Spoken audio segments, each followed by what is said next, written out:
Welcome to Ishani vlogs. అందరూ ఎలా ఉన్నారు? బాగున్నారా? ఈరోజు వీడియోలో గోంగూర చట్నీ ఎలా తయారు చేసుకోవాలో చూద్దాం. వేడివేడి అన్నంలో కొంచెం నెయ్యి వేసుకొని తింటే ఈ చట్నీ చాలా బాగుంటుందండి. ఇప్పుడు దీన్ని ఎలా తయారు చేసుకోవాలో చూద్దాం. ముందుగా గోంగూర తీసుకొని ఇలా ఆకుల్లా కోసి పెట్టుకోవాలి. తర్వాత దీనిని శుభ్రంగా కడిగి ఒక గిన్నెలో వేసి పెట్టుకోవాలి. స్టవ్ ఆన్ చేసి కడాయి పెట్టుకొని 1 టేబుల్ స్పూన్ ఆయిల్ వేసుకోవాలి. ఆయిల్ వేడైన తర్వాత 7-8 గ్రీన్ చిల్లీ తీసుకొని ఇలా మధ్యలో కట్ చేసుకొని వేసుకోవాలి. మీరు తినే కారాన్ని బట్టి ఈ గ్రీన్ చిల్లీ ఎక్కువైనా తక్కువైనా వేసుకోవచ్చు. తర్వాత 2 టేబుల్ స్పూన్లు ధనియాలు వేసుకోవాలి. ఇప్పుడు వీటిని బాగా ఫ్రై చేసుకోవాలి. గ్రీన్ చిల్లీ ఇలా బాగా ఫ్రై అయిన తర్వాత వీటిని తీసుకొని ఒక ప్లేట్లో వేసుకోవాలి.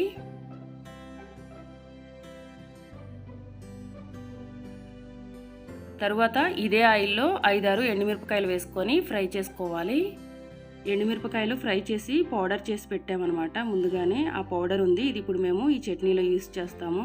మీరు ఇక్కడ ఎండుమిరపకాయలు వేయించుకొని పొడి చేసి పెట్టుకోవాలి. మేము ఇక్కడ గోంగూర చట్నీని కొంచెం ఎండుమిరపకాయలు అలానే కొంచెం పచ్చిమిరపకాయలతో చేస్తున్నాము. ఇప్పుడు ఈ కడాయిలో ఉన్న ఆయిల్ అంతా కూడా తీసేసి 1 గ్లాస్ వాటర్ యాడ్ చేసుకోవాలి.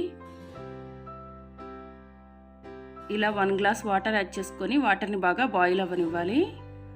వాటర్ బాగా బాయిల్ అయిన తర్వాత ముందుగా కడిగి పెట్టుకున్న గోంగూర వేసుకోవాలి. గోంగూర వేసిన తర్వాత 1 నిమిషం మొత్తం బాగా కలుపుకొని బాగా ఉడికించుకోవాలి.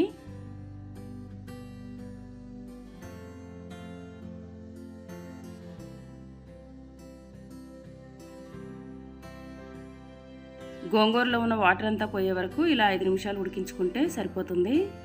చూడండి, గోంగూర ఇలా ఉడికితే సరిపోతుంది.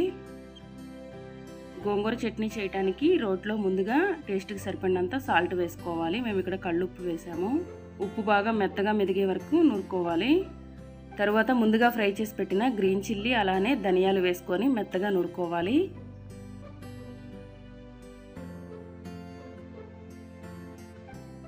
ఇలా గ్రీన్ చిల్లీ మెత్తగా నూరిన తర్వాత ఇప్పుడు దీనిలో ముందుగా గ్రైండ్ చేసి పెట్టిన ఎండు కారం పొడి ఉంది కదండి, ఆ పొడి వేసుకోవాలి. ఎండుమిరపకాయల కారం పొడి 1 టేబుల్ స్పూన్ వేసుకుంటే సరిపోతుంది.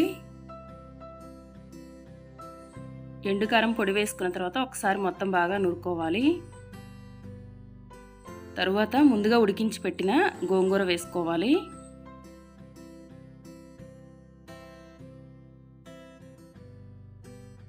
ఇలా గోంగూర వేసుకొని మెత్తగా నూరుకోవాలి.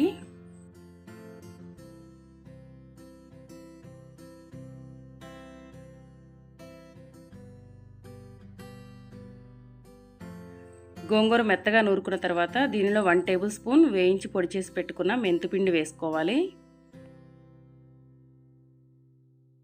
మెంతిపిండి వేసిన తర్వాత 1 నిమిషం బాగా నూరుకోవాలి.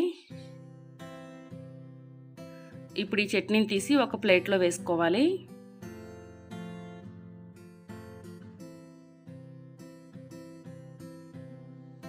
తరువాత రోట్లో 7-8 వెల్లుల్లి రెమ్మలు అలానే 1 టేబుల్ స్పూన్ జీలకర్ర వేసుకోవాలి. వెల్లుల్లి మరీ మెత్తగా కాకుండా కచ్చా పచ్చాగా నూరుకుంటే సరిపోతుంది. ఇలా నూరుకున్న తర్వాత ఒక పెద్ద ఆనియన్ ఇలా ముక్కల్లా కట్ చేసి వేసుకొని నూరుకోవాలి. ఇలా ఉల్లిపాయ ముక్కలు వేసుకోవటం వల్ల చట్నీ చాలా టేస్టీగా వస్తుంది.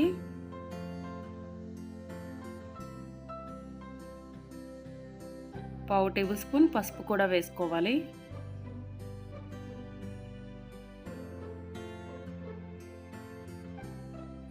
ఆనియన్ ముక్కలు ఇలా కచ్చపచ్చగా నూరుకున్న తర్వాత ముందుగా నూరు పెట్టుకున్న గోంగూర చట్నీ వేసుకొని ఇంకొక నిమిషం పాటు నూరుకోవాలి.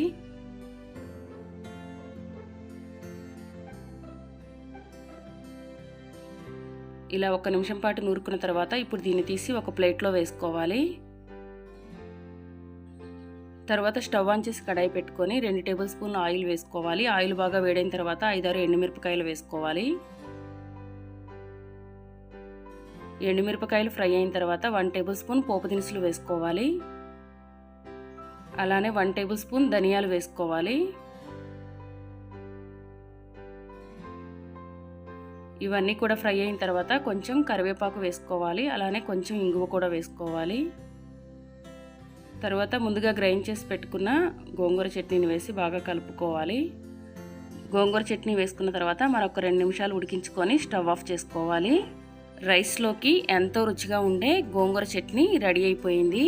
ఫ్రెండ్స్, చూశారు కదా గోంగూర రోటి చట్నీ ఎలా తయారు చేసుకోవాలో. ఈ వీడియో మీకు నచ్చిందా? నచ్చినట్లయితే వెంటనే వీడియోని లైక్ చేయండి, షేర్ చేయండి, మన ఛానల్ని సబ్స్క్రైబ్ చేయండి, పక్కనే ఉన్న బెల్ బటన్ని క్లిక్ చేయండి. Thanks for watching.